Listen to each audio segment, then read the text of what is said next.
I just looked at Terence Crawford's latest video. Terence Crawford, 20 pounds of muscle, my ass. Terence Crawford looks finished.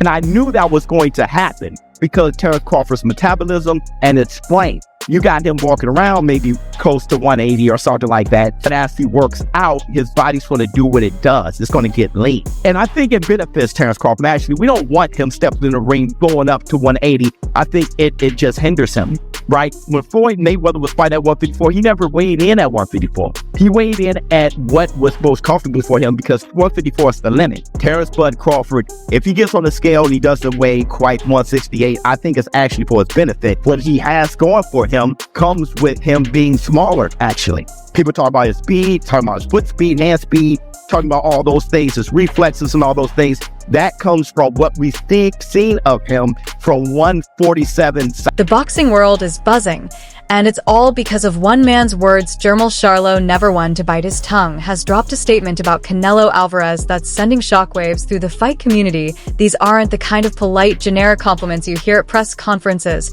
This is raw, unfiltered honesty from a fighter who has stood across the ring from Canelo and felt the full force of what he brings. And what Charlo just admitted has every boxing fan replaying that fight in their minds, wondering if they truly understand just how dangerous Canelo really is. There's just guys that just have preposterous power, and Canelo is a guy that has power but is constantly working on. There's a great clip of him working with Andy Ruiz. You know that shield, that weird hand shield they hold up for hooks? Yeah. And he's like, this is not for speed. This is just power. Just power. He's like, don't try to be fast with this, use power. And you see him, bro, he hits so hard. When Charlo stepped into the ring against Canelo in 2023, he knew it would be tough. What he didn't expect was how brutal it would feel after taking a decisive loss. Charlo was asked about Canelo's power. He didn't give a long explanation. He didn't try to sugarcoat it, just 3 words: a mothering beast, coming from a man who has shared the ring with multiple world champions. That says everything. Charlo admitted he had never experienced that kind of power before, the kind that doesn't just hurt, it rattles your mind. For the first time in his career, he felt woozy, his senses scrambled from a single shot. Considering Charlo's battle-tested resume, that revelation was nothing short of shocking. I like Crawford. All right, my brother fought Canelo, not me. I like Crawford in this fight, and he get to stay big. But my brother even told me that was his mistake that he made. He thought going up in weight, I gotta get massive, I gotta get big to beat Canelo. It made him slower, it made his reflexes slower. He'll tell you himself, he didn't feel like the Jermell Charlo that y'all seen him fight Tony Harrison. Crawford, I feel like that's the same thing as that. You want to get big to try to absorb Canelo punches and all this, but that's not, technically, that's not the Crawford that we're gonna see. And then Crawford going up there to fight Canelo at 68, when he's not a 68 pounder, where's the motivation? Y'all gotta think about it like big that. Crawford is.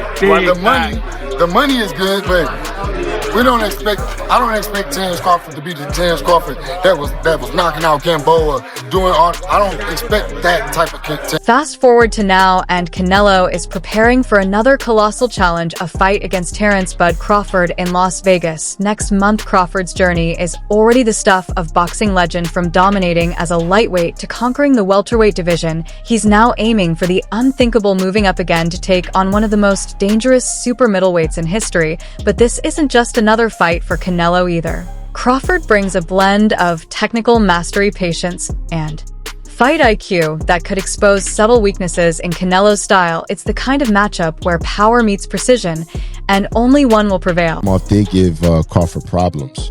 I favor Canelo, not by a lot, but I do favor him. I just think that, I think the Skull fight was just a bad style. And I think Canelo was like, why force the issue? You know what I mean? I'm up. This guy's running. I'm not gonna take a chance. So I think that it was that kind of fight for Canelo. But Marjamoff did give Crawford problems. You know what I'm saying? And where I felt like, damn, at 54, he gave you problems. 68 is different. Boxing analyst Cornerman Davis has weighed in, warning fans not to underestimate Crawford's adaptability. While Canelo might have the size and the reputation, Davis believes Crawford's mental toughness is in factor. Weight jumps are usually risky, but Crawford has always done it without sacrificing speed or sharpness. Davis points out that while most people see Canelo as the big man in this fight, they're ignoring the fact that Crawford has fought his entire career as if he's the bigger fighter mentally, using his ring IQ and his ability to control the pace. You've been in there with Crawford? Yeah. So you've been in there with Crawford, you've been there with Canelo. What can you take from sparring both of them to gauge what's gonna happen in September?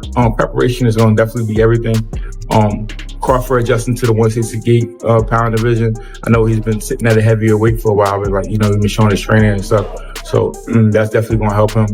Canelo experience, but then you got Crawford got great experience as well. It's gonna be a great fight. It's gonna be a good chess match.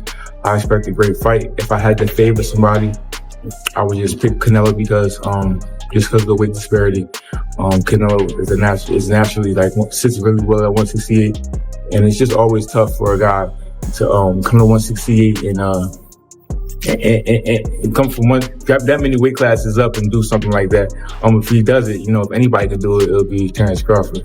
Richardson Hitchens echoes that sentiment. He doesn't see Crawford getting knocked out. In fact, he predicts that Crawford's slick chess-like approach could frustrate Canelo in ways we've never seen. Canelo thrives when he's able to close the distance and unload those thudding combinations, but Crawford's movement and angles could neutralize that completely. This fight might not be about who hits harder, it might be about who thinks faster. And in a tactical war, Hitchens believes Crawford could outthink and outmaneuver the Mexican superstar. I think Terence Crawford is one of the most craftiest dudes that Canelo going to be in the ring with. Hand speed, IQ, long arms, speed, power. Switch hitter. I just think that it's going to be it's going to be something different for. Then there's Mike Tyson, a man who understands better than anyone that boxing isn't just about muscles and knockouts. Tyson sees something in Crawford that numbers can't measure, a mental fortitude that refuses to crack under pressure. For Tyson, heart and resilience often decide fights between greats, and he's seen enough from Crawford to know the man can rise to the occasion. Tyson believes that no matter how much weight he's giving up, Crawford's laser focus and refusal to back down could be the equalizer against Canelo's raw power. Maybe the weight too much for Terence Crawford? There's been men that beat people like Armstrong and McLaren and these guys. They're beating people bigger than them, 2 divisions bigger than them. It's not impossible, Henry Armstrong's a featherweight and he beat the middleweight champ. At 130 pounds, he beat the welterweight champ. Then he fought a draw with the middleweight champ. So I think size means nothing. Determination means that. Zab Judah takes it even further. He's not just saying Crawford can win, he's saying Crawford can stop Canelo. Judah points to Crawford's reflexes, sharp counters, and fight intelligence as the perfect tools to dismantle a power puncher. He predicts that as the rounds go by, Canelo's pace could slow his energy, dipping just enough for Crawford to take over. And when that moment comes, Judah thinks Crawford won't just win, he'll finish the job. No hesitation. No hesitation. I want to see that fight. Big bud. Big bud. We're going to have to roll Canelo up. We're going to have to pack him up, baby. But how hard is the jump from 47 to 68? I mean, listen, it's a very big challenge. But what I said, for his skills and the way he's adapted to the size, brother, when I seen them stand toe-to-toe and side by side, I said, game over. Terence Crawford. And listen, don't be surprised if he stops you. Who? Don't be surprised if Canelo stops Crawford. Terence Bud Crawford stops Canelo. I wouldn't be surprised. I love you.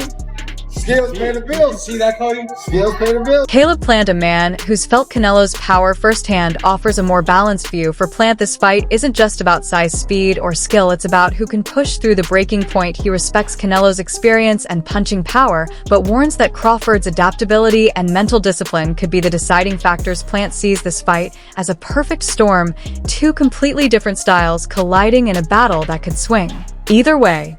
Terence is not a regular guy. You know what I'm saying? He's special. And, Canelo, he's a top-notch fighter, world-class fighter. Still on the pound for pound list, I'm sure towards somewhere near the top. And it's exciting. You know, Terence is freakishly strong. He can punch. He's got good crack. He can fight from both ways. Orthodox southpaw. He can fight at mid-range, close range, outside. And he can fight going both ways. So it's exciting. It's exciting. It's a big question mark on the end of it, though. So that's why, I'm sure all of us are excited for that bell to ring and, be able to find out firsthand. Stephen A. Smith, never shy about his opinions, is putting his chips on Crawford. For Smith, this fight comes down to footwork and movement. Canelo's greatest strength, getting close enough to land bombs, could also be his biggest weakness against someone who refuses to stand still. Smith believes Crawford will keep Canelo turning, chasing, and missing, forcing him into a fight that favors technique over brute force if Crawford can maintain that discipline. For 12 rounds, Smith sees an upset brewing. You got a love for boxing. Yes, love Who boxing. gonna win the fight, man? That's coming up, the biggest Crawford. fight in boxing. Crawford. Huh? Crawford. I'm not hesitating. Crawford. I'm not even hesitating. Crawford. You gonna stand on that all the way to September 13th? I love Canelo. Crawford will beat Canelo. Crawford will beat Canelo by decision. I can't see anybody knocking out Canelo Alvarez. But I do believe that if you can box and you can move, that you can beat Canelo. You can outpoint him. That's right. When I think about Canelo, one of the things that I don't like about Canelo, despite his greatness, and a neck as wide as Broadway, for crying out loud. Right. It's like almost every shot has to be a power shot. It's a power shot, yeah. That's not beating Crawford. I will confess, I think Gervonta Davis's trainer, Cal, I think he said this. He said Crawford could find himself in trouble if he decides to engage with Canelo, because Canelo is the naturally bigger, strong fighter. And I don't care that Crawford's gotten bigger, and I don't care that Crawford's gonna go in there just as big as Canelo. Canelo is accustomed to fighting at the weight, and Crawford is not. And Canelo is a genius in this regard. You don't see him show up for fights not ready. He's always prepared. He's always ready. He's always that. prepared. So I think he's the slower fighter, though. And I think that Crawford is brilliant as a boxer. And I think that between switching to conventional and southpaw, using his jab and movement, I think that Crawford is going to outpoint Canelo because he's faster.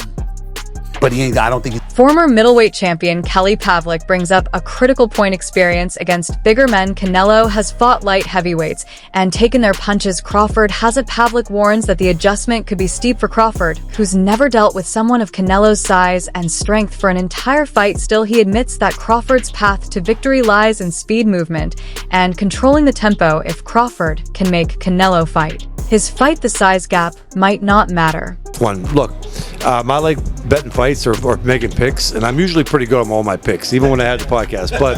But sometimes, because people look for that fighter, that former world champion, and they want to pick them apart if they get it wrong.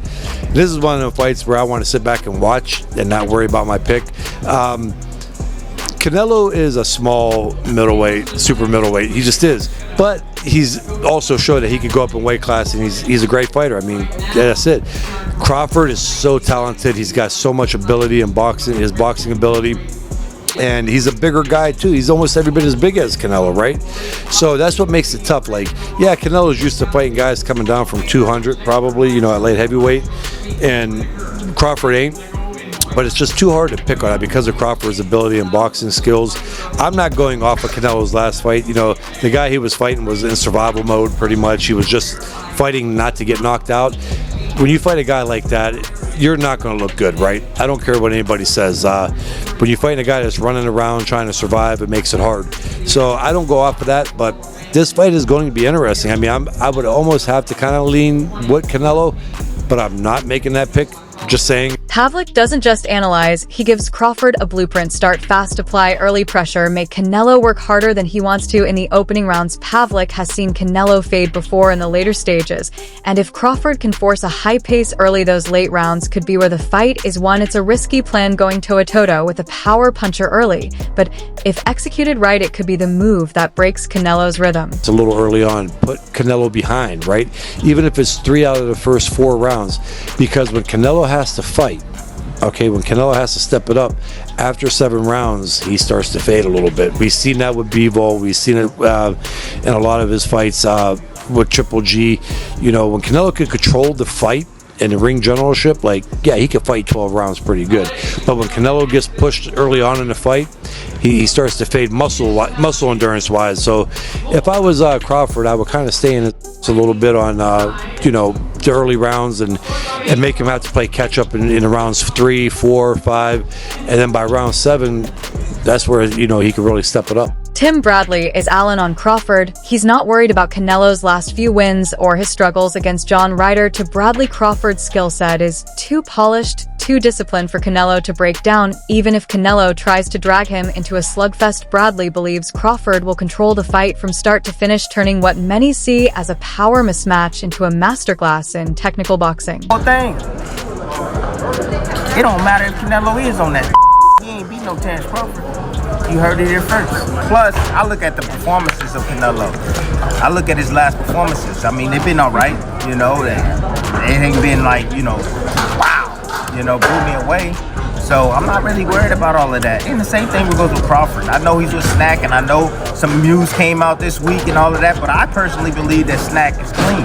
I think it's a conflict of interest, the fact that, hey, he knows how to beat the system, quote unquote, Victor Conte, but at the same time, I think Snack, you got products going around the world, this and that. I mean, all these athletes are testing. They're not testing anything or positive by using Snack at all. So I think it's safe.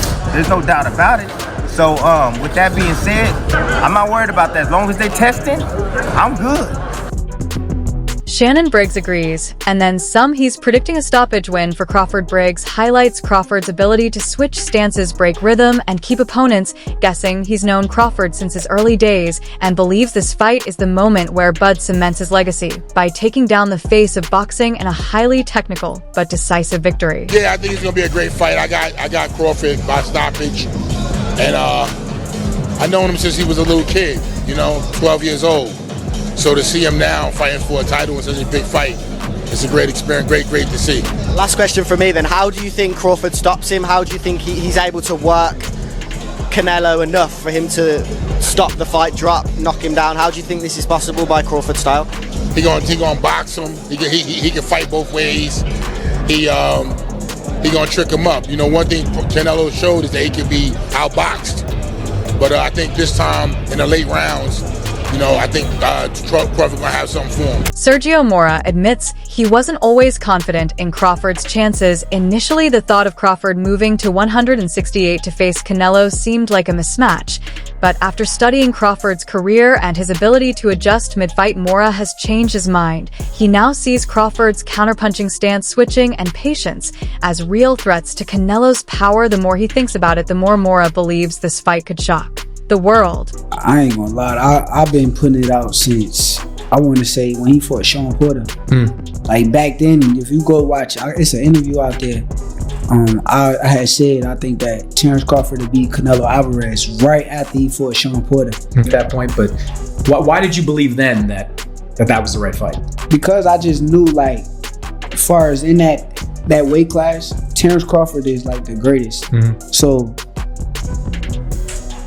I just feel as though with Canelo's style and like the style of boxing that he got, I think and this is before Bivol did it, but I thought like Terence Crawford was the only guy who I felt as though could have beat Canelo with his style. Shakur Stevenson has long been a believer in Shakur Stevenson, one of boxing's brightest young talents, has been a believer from the start. He's watched Crawford dissect opponents and sees him as the perfect foil to Canelo. Stevenson points to Crawford's fight with Sean Porter as proof of his ability to adapt and take over when it matters most. Arislandi Lara, who fought Canelo to a razor-close decision, offers caution, though Lara knows Canelo's power up close and warns Crawford to keep the fight at range, use his legs, and never stand in front of Canelo for too long. He sees it as a very interesting 50-50 fight. He just feels like Canelo's very strong right now, and he wants to figure out to see how Crawford's going to handle the power, especially in the early rounds, and what's going to happen. So yeah, he said he remembers fighting Canelo back 14 years ago it is now, and he said he remembers he used his legs real good, and as long as Crawford uses his legs, and he doesn't let Canelo just hit him in the arms and beat him up in the arms, he has a very good chance. And so the stage is set Canelo versus Crawford, two worlds colliding. On one side, a Mexican warrior whose fists have ended careers, on the other, a technical genius whose ring IQ has made him nearly untouchable. Analysts, fighters, and fans are split down the middle. Some see size and power ruling the day, others see skill and intelligence toppling the king. No matter what happens, one thing is certain: when that first bell rings, the entire boxing world will be holding its breath.